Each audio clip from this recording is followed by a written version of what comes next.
पहली सहमाही current account खसारे में 92% कमी रिकॉर्ड। हम खबर आपको दे रहे हैं, पहली सहमाही के दौरान करंट अकाउंट खसारे में 92% कमी रिकॉर्ड। पहली सहमाही में अशिया की बरामदात में सालाना बुनियादों पर 8% और खिदमात की बरामदात में 6% का इजाफा। आपको बताएं कि स्टेट बैंक और इदारा शुमारियात की रिपोर्ट के मुताबिक पहली सहमाही में हिसाबात जारिया के खातों का खसारा 98 मिलियन डॉलर रिकॉर्ड किया गया। स्टेट बैंक और इदारा शुमारियात की रिपोर्ट के मुताबिक गुज़श्ता माली साल की इसी मुद्दत में यह खसारा 1.241 डॉलर था। आपको बताएं कि रिपोर्ट में कहा गया कि सितंबर में हिसाबात जारिया के खातों का तवाज़ुन 119 मिलियन डॉलर फाजिल रिकॉर्ड किया गया, जो गुज़श्ता साल सितंबर में 218 मिलियन डॉलर खसारे का था।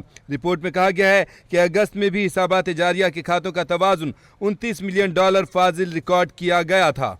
माली साल की पहली सहमाही में अशिया की बरामदात का हुजम 7.449 अरब डॉलर और खिदमात की बरामदात का हुजम 1.907 अरब डॉलर रिकॉर्ड किया गया।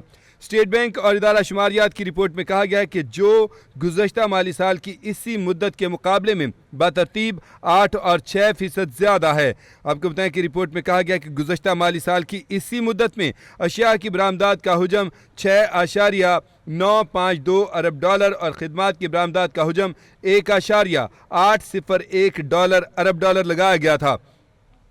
रिपोर्ट में कहा गया कि पहली सहमाही में अशिया की दरामदात का हुजम 14.219 अरब डॉलर और खिदमात की दरामदात का हुजम 2.606 अरब डॉलर रिकॉर्ड किया गया, जो बातरतीब 16% ज़्यादा और 3% कम है। रिपोर्ट में कहा गया है कि गुज़श्ता माली साल की इसी मुद्दत में अशिया की दरामदात का हुजम 12.288 अरब डॉलर और 2.296 अरब डॉलर रिकॉर्ड किया गया था।